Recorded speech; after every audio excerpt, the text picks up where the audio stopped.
kalau menurut riset atau data yang ada, bank syariah mungkin di Indonesia juga ya, itu nasabahnya kebanyakan malah non-muslim loh.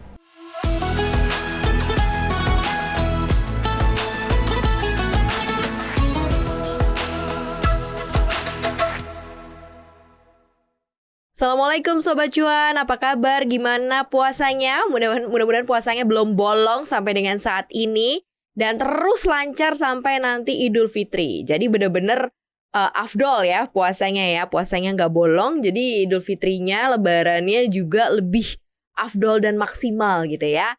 Cuap-cuan hadir dalam cuap-cuap berkah selama bulan Ramadan untuk menemani Sobat Cuan pastinya menjalankan ibadah puasa untuk bisa dapat saripati lebih penuh dengan berkah dan bisa menjalankannya dengan penuh amanah. Hari ini kita ada di segmen julid, jurus lebih irit. Nah, bersama dengan financial expert CNBC Indonesia ada Mas Ai Hidayah. Mas Halo, Ai, apa kabar Mbak Maria? puasa aman, damai, sentosa. Alhamdulillah. Udah boncos berapa banyak karena belum ya. Ini yang harus ditiru Sobat Cuan ya. Karena kan kalau puasa rentan dengan bookbers, makannya pasti lebih over ya. Persiapan makannya sih sebenarnya gitu ya. Betul. Lauknya ini itu. Nah, kita mau bahas di julid kali ini tentang perbankan syariah.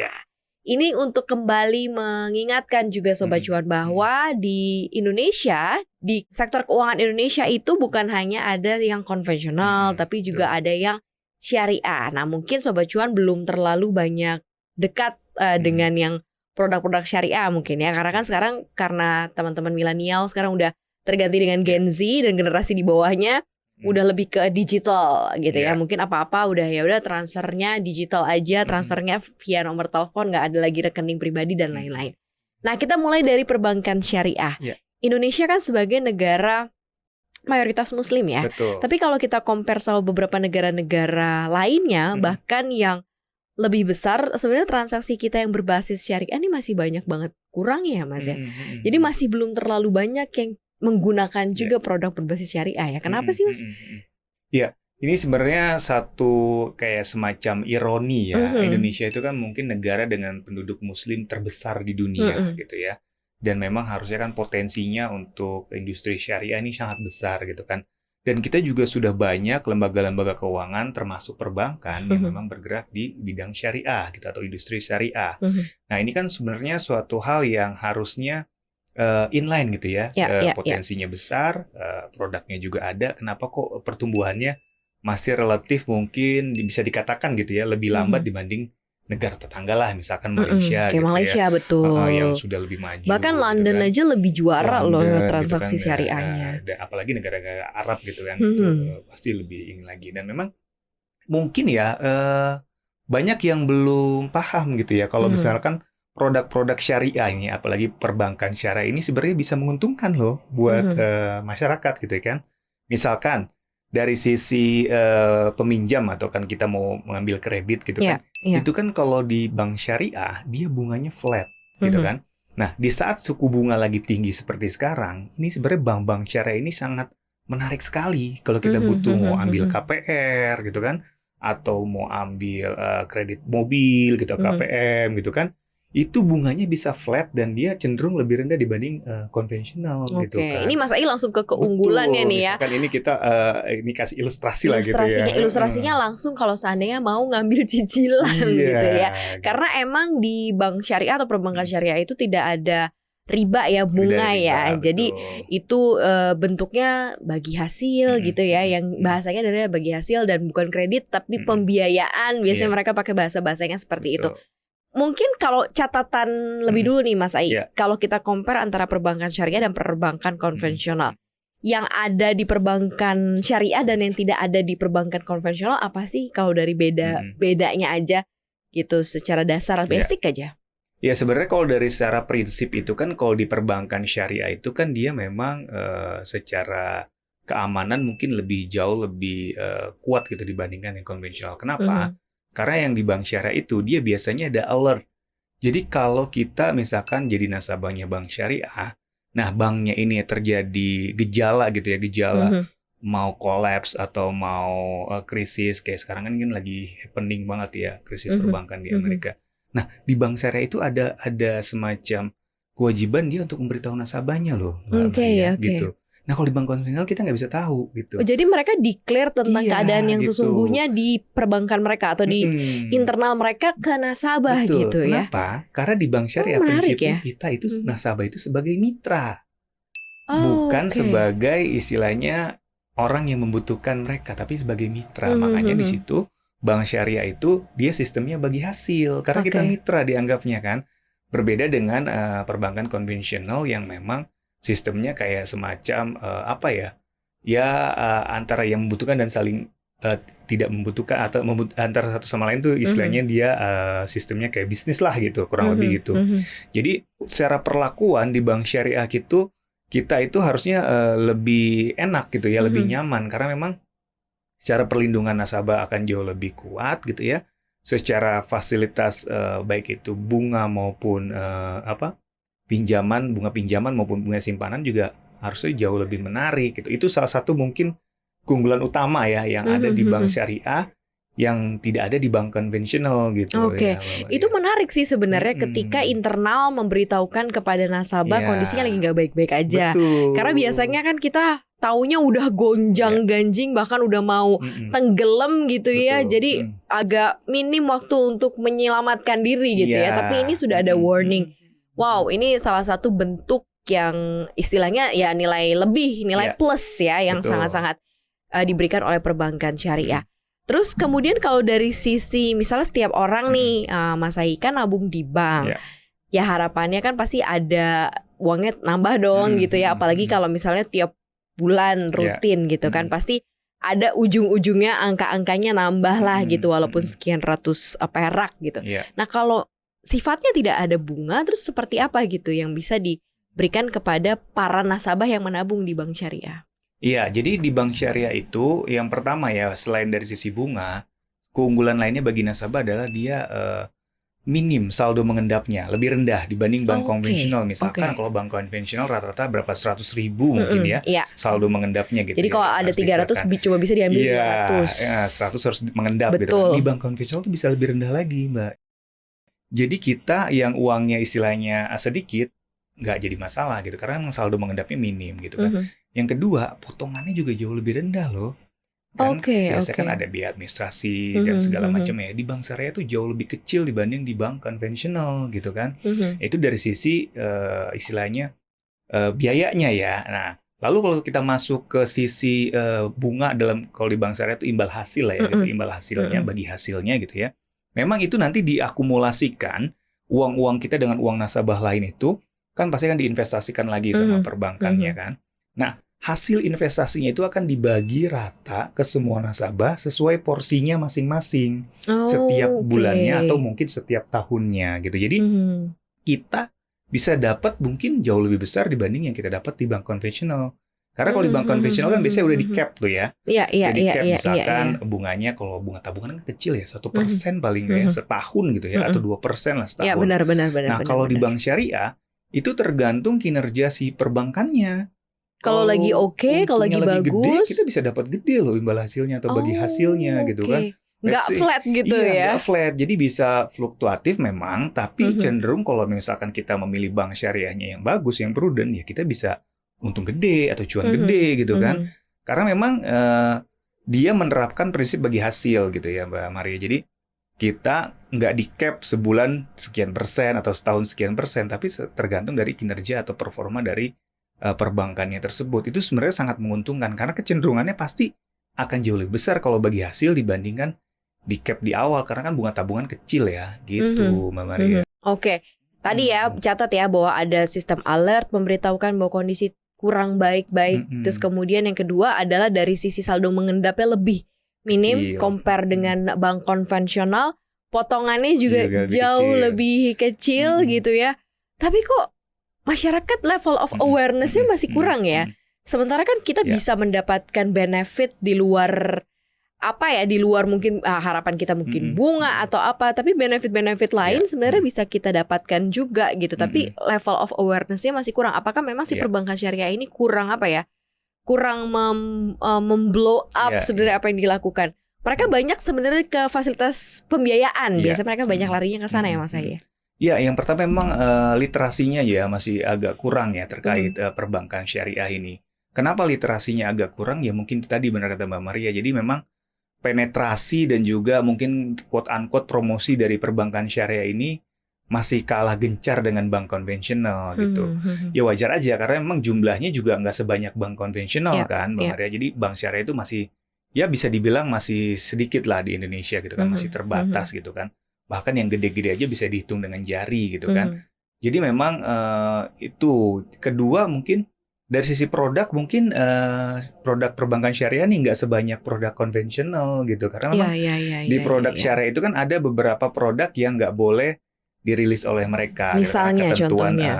syariah itu kan terikat ketentuan syariah. Misalkan kayak pembiayaan tanpa agunan atau kredit tanpa agunan di syariah kan. Oh, KTA ya, kredit tanpa agunan. Kan, kalau di syariah itu istilahnya harus ada akadnya, harus ada agunannya lah gitu kan. Jadi memang itu yang membuat mungkin segmennya sedikit terbatas gitu ya. Tapi bukan berarti nggak menarik gitu ya.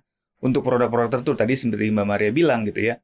Kalau pembiayaan gitu, kalau terutama KPR ya, itu udah sangat banyak yang gunain perbankan syariah karena memang dia sudah tahu gitu keuntungannya apa gitu kan. Kepemilikan mobil juga sama gitu kan, banyak juga yang udah menggunakan gitu kan. Tapi memang ya persaingannya di Indonesia memang sangat ketat mungkin ya dengan perbankan konvensional, apalagi dengan sekarang munculnya banyak bank-bank digital gitu kan, yang juga menawarkan cost lebih kecil juga gitu kan. Ini jadi persaingannya kan makin sengit nih Mbak Maria ya. Tapi jangan salah, perbankan syariah juga ada yang udah digital loh. Iya betul, gitu. Ada bank syariah digital loh, dan itu juga dia sangat efisien dan penawarannya juga sangat menarik. Jadi memang bank syariah juga terus dia berinovasi gitu, berkembang. Jadi sebenarnya nggak kalah menarik, cuman mungkin kitanya aja belum terlalu aware gitu, karena memang mereka secara promosi mungkin nggak segencar bank-bank konvensional gitu ya, Mbak Maria. Iya sih, promosinya sih yang harus lebih membuat kita kemudian bukan hanya punya yang konvensional, tapi bisa punya yang syariah juga. Nah, kalau dari sisi kombinasi keuangan, perencanaan keuangan nih Mas Hai, kan rata-rata tabungan itu satu tabungan, nanti selebihnya mungkin ada aset alokasi lain gitu ya. Dengan adanya atau kehadiran berbagai macam jenis bank, terutama yang konvensional dan juga syariah, bisa nggak sih kita mempertimbangkan juga untuk mengkombinasikan dua akun dengan istilahnya dalam tanda kutip platformnya beda nih, satu konven, satu syariah gitu ya, untuk bisa mempercepat financial goals gitu. Nah, terus apa-apa saja yang mungkin lebih enak dengan potongan yang kecil ditaruh di syariah, mana yang mungkin di konvensional untuk yang hari-hari gitu ya, untuk in out. Nah, gimana nih Mas Hai gambarnya? Iya, sebenarnya praktek kombinasi antara syariah dengan konvensional itu sudah diterapkan di investasi, terutama investasi saham. Jadi kalau kita buka rekening efek gitu ya di perusahaan sekuritas, dan kita masuk ke saham-saham yang berbasis syariah, ya platform yang syariah, karena sekuritas juga kan ada yang platform syariah gitu ya. Itu kita juga diwajibkan untuk membuka rekening efeknya atau rekening dananya ya di yang konvensional, Mbak Maria. Jadi kalau kita beli saham syariah nih, masuk kita pakai RDN syariah gitu ya, tiba-tiba suatu saat mungkin sahamnya itu keluar dari list saham syariah gitu kan, itu otomatis dana kita masuk ke rekening konvensional loh gitu. Jadi memang itu sudah dipraktekkan di investasi saham. Jadi memang kita butuh dua-duanya sebenarnya gitu, karena kan itu di investasi ya. Aku ambil contoh di investasi. Nah, di perbankan juga mungkin baiknya ya kalau ya, tapi ini terlepas ada orang yang memang sudah dia maunya pakai syariah juga, ada juga yang seperti itu ya. Kita juga nggak bisa memaksa juga gitu. Tapi bagi orang-orang yang masih open minded gitu ya, ya baiknya sih memang bisa dikombinasikan gitu kan. Karena mungkin di bank syariah ada produk yang nggak bisa di cover ketika kita butuh, kayak misalkan kredit tanpa agunan gitu kan. Betul. Ya kalau itu nggak ada di syariah ya kita bisa ambil di bank konvensional. Misalkan kita butuh suatu saat, one day kita kan nggak pernah tahu juga ya Mbak Maria. Ya syukur-syukur sih kita nggak perlu minjem ya. Tapi kalau perlu minjem kan ya kita bisa gitu. Makanya kan punya backup kan, ada yang syariah, ada yang nggak syariah. Betul. Tinggal nanti proporsinya aja diatur. Misalkan kalau bank syariah itu misalkan diputuskan untuk kredit-kredit yang jangka panjang, biasanya pengambilan kredit jangka panjang itu bagusnya pakai bank syariah karena dia flat bunganya. Jadi untuk meminimalisir resiko terjadinya lonjakan cicilan Yes, misalkan betul, kayak betul, gitu. betul. Tapi kalau misalkan kita mau untuk dana darurat yang bisa diambil cepat, mungkin juga bisa kita tempatkan di bank konvensional gitu kan. Bisa juga seperti itu gitu kan. Jadi memang banyak sih opsi-opsi yang bisa kita lakukan dan bisa kita kombinasikan antara perbankan syariah dan juga perbankan konvensional gitu, Mbak Maria. Oke, jadi sebenarnya prakteknya bisa dicoba nih ya, yang perbankan syariah dan juga perbankan konvensional. Nah, kalau di perbankan syariah sendiri nih Mas Ai, ada nggak sih fitur gitu ya, mungkin fitur khusus? Karena kan biasanya kita kalau punya uang, kita selalu diingetin untuk jangan lupa bayar zakat, ya kan? Karena itu kewajiban, apalagi sudah bekerja gitu ya, dan ada hak orang lain di situ yang harus kita bayarkan. Tapi biasanya karena udah pusing jadi suka lupa gitu. Apalagi naruhnya di bank konvensional makin lupa lagi gitu kan, nggak ada fitur pengingat. Kalau di bank syariah mungkin ada nggak sih yang kayak gitu? Nah, ini yang menarik ya. Jadi terlepas kita mengeluarkan zakat dari pribadi kita atau rekening kita atau uang kita pribadi, kalau kita menempatkan dana di bank syariah, nah setiap keuntungan yang didapat oleh perbankan itu selain dibagi hasil ke semua nasabah, itu ada yang disalurkan untuk zakat juga loh. Oh, jadi kita kalau nabung atau menyimpan uang di bank syariah, kita juga sekaligus beramal gitu. Jadi nggak hanya cuan tapi berkah gitu kan.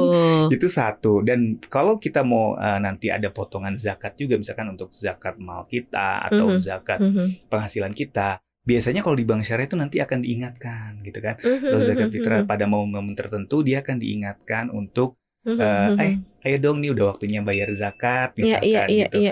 Jadi memang itu salah satu fitur yang mungkin nggak dimiliki di bank konvensional gitu. Jadi bisa kalaupun memang mau zakat sendiri ya nggak apa-apa gitu kan. Kalau mau bantu diingatkan bisa diingatkan oleh perbankan syariah, dan itu sedekahnya juga walaupun kita nggak keluarin uang sendiri gitu ya untuk zakat, itu kita udah bersedekah juga loh dengan kita menyimpan uang di bank syariah aja gitu. Iya, tanpa karena kita keluar uang sedikit, karena nggak usah keluarin 2,5% gitu. tapi itu aja udah secara otomatis betul. gitu Karena ya. kan prinsipnya bank syariah seperti itu, dia harus menyisihkan sebagian keuntungannya untuk sedekah gitu. Oke. Tuh bagi kaum lupa-lupa ya kan. Aduh lupa bulan depan aja deh. Nah ini kan karena nabungnya di bank syariah nggak ada lupa gitu ya, karena secara otomatis juga langsung dibagikan atau langsung dibayarkan gitu ya zakatnya. Atau mungkin kalau masih ingat lagi, oh ya belum bayar ya, tinggal mungkin ada fitur pengingat gitu ya untuk bisa membayarkan juga. Sebenarnya kita tuh harus berprosesnya mulainya dari mana sih Mas Ai? Kalau nih Sobat Cuan yang emang sangat mendalami agama dan ingin menjadi muslim yang utuh lah ya, dan ingin memiliki pengaturan keuangan yang sifatnya adalah syariah gitu, semuanya startingnya tuh dari mana? Apakah starting dulu dia nabung di bank syariah gitu? Itu sebagai langkah awal untuk bisa mengelola keuangan dengan jauh lebih syar'i gitu. Nah, gimana nih Mas Ai? Ya, sebenarnya kan kalau di prinsip Islam itu kan kalau kita menyimpan uang gitu ya di bank gitu atau di lembaga keuangan itu kan memang kalau mendapatkan bunga itu kan riba itu kan haram hukumnya ya, Mbak Maria gitu kan. Nah, kalau di prinsipnya di bank syariah itu dia kan prinsipnya bagi hasil. Jadi semua itu kayak gotong royong, uangnya untuk usaha, hasilnya dibagi untuk sama-sama. Sebenarnya nggak beda sama koperasi ya, nggak hampir beda sama sama ya. koperasi, betul. Nah, makanya untuk starting point-nya gimana nih? Memang untuk starting point awalnya adalah kita pindahkan dulu deh simpan uangnya ke bank syariah gitu kan. Jadi untuk supaya istilahnya kalau di bahasa Islamnya untuk mensucikan harta kita gitu kan, supaya nggak ada riba-riba yang sifatnya haram gitu. Nah, nanti ketika sudah menyimpan uang itu ada kebutuhan, misalkan ternyata kita butuh pinjaman, kan kita bisa juga ambil pinjaman dari bank syariah. Atau kita mau beli produk investasi juga bisa di bank syariah, karena kan ada juga instrumen-instrumen investasi syariah ya Mbak Maria. Ada saham syariah, ada obligasi syariah, ada reksadana syariah, jadi banyak sekali. Bahkan ada juga deposito syariah gitu kan. Jadi pilihannya juga sebenarnya banyak gitu, dan semuanya juga fiturnya nggak jauh beda dengan konvensional, tapi kelebihannya apa? Ya anti riba, jadi nggak riba, haram, dan juga kalau kita nyimpan uang atau berinvestasi lewat perbankan syariah, ya kita juga turut membantu masyarakat yang nggak mampu dengan sedekah yang dikeluarkan oleh perbankan tersebut dari hasil uang simpanan kita itu. Jadi memang ya itu tadi prinsipnya kalau di syariah itu kan nggak hanya mengejar keuntungan dunia, tapi Betul. keuntungan akhirat gitu ya. Double ya, Double jadi gitu, ya Maria. dunia akhirat semuanya komplit gitu. Betul. Apalagi kalau memang kita berkomitmen benar Mm-mm. untuk punya pengaturan keuangan yang jauh lebih syar'i Iya. gitu kan. Kita bisa menggunakan bank syariah satu sebagai jalan awal. Mm-mm. Nextnya ya seluruh transaksi keuangannya juga Betul. kalau bisa syariah Iya, ya. betul. Punya saham ya sahamnya saham syariah. Mm-mm. Kemudian karena kan banknya udah syariah, Mm-mm. online tradingnya mungkin juga syariah Syariah, gitu kan. betul. Karena hampir semuanya disediakan ya sebenarnya di semua Indonesia ada ya. gitu. Kita butuhnya apa? Kayak solusi keuangan itu kan kalau nggak untuk simpanan, investasi, atau mungkin untuk pinjaman, atau mungkin proteksi, asuransi Ya, juga ya, ada asuransi syariah juga gitu kan. Dana Benar, pensiun juga ada benar, produk benar, yang benar. syariah juga. Jadi memang semuanya ada sebenarnya gitu. Mhm. Tanpa kita perlu ke istilahnya lembaga keuangan yang lain, di satu lembaga keuangan aja cukup gitu. Tinggal Benar. kita memulai aja gitu kan. Nah, mudah-mudahan di Ramadan kali ini bisa menjadi langkah awalnya Iya. Sobat Cuan ya. Dan siapapun begitu yang mendengarkan cuap-cuap Ramadan. Karena sebenarnya sistem keuangan syariah bukan hanya ditujukan untuk yang muslim saja Iya, ya. Yang betul. non-muslim pun juga bisa ikut di sana. Nah, ini menariknya. Apalagi sesuai Mm-mm. dengan, maksudnya kaidahnya masuk gitu dengan Betul, prinsip-prinsip betul. keuangannya mereka ya nggak sih Mas Said? Iya, karena justru kalau menurut riset atau data yang ada, bank syariah mungkin di Indonesia juga ya, itu nasabahnya kebanyakan malah non-muslim loh. Oke. Gitu. Jadi memang mereka nggak menutup diri untuk nasabah Ya, non-muslim gitu. Jadi siapapun yang percaya dengan prinsipnya syariah gitu, ya boleh nyimpen Mhm. duit atau Mhm. mengambil pembiayaan atau investasi lewat perbankan syariah, Mhm. nggak ada masalah gitu. Nah, itu juga agak-agak lucu ya. Mhm. Jadi nasabah terbesar di bank syariah justru malah yang non muslim Iya, gitu kan. iya, Nah, itu juga iya. agak ini. Berarti kan mereka aware, oh ternyata lebih menguntungkan dong di Benar. bank syariah. Nah, kenapa yang muslim masih ragu-ragu gitu kan? Ini juga harusnya kan Iya. ya nggak usah ragu-ragu lagi lah gitu. Iya. Itu dia tadi yang aku bilang Mas Ai, mudah-mudahan bulan ini ya menjadi awalan gitu ya. Untuk tadi Mas Ai bilang menyucikan harta, memindahkan dulu, mungkin nggak bisa semuanya full gitu, nggak apa-apa, tapi mungkin dicoba pelan-pelan ya. Harus starting juga untuk bisa punya pengelolaan keuangan yang syar'i. Gitu Sobat Cuan ya, cuap-cuap Ramadan kita hari ini dalam julid. Jangan lupa untuk dengerin kita terus ya, karena cuap-cuap Ramadan akan hadir selama bulan Ramadan, Senin sampai Jumat di 3 platform bersamaan. Kita hadir di CNBC Indonesia TV, di Spotify, dan juga YouTube kita di Cuap-Cuap Cuan ya. Jangan lupa juga untuk like, share, dan juga komen di Instagram kita juga ya, di follow di @cuap_cuan. Dan tentunya selama bulan Ramadan ini sambil menjalani ibadah puasa harus dengerin semua topik-topik bahasan yang ada di cuap-cuap Ramadan, supaya nanti puasanya makin penuh berkah, makin afdol, makin penuh amanah. Terima kasih ya Sobat Cuan yang sudah dengerin kita hari ini. Selamat menunaikan ibadah puasa. Maria Katarina dan juga Ayi Hidayah pamit. wassalamualaikum warahmatullahi wabarakatuh. Terima kasih Sobat Cuan.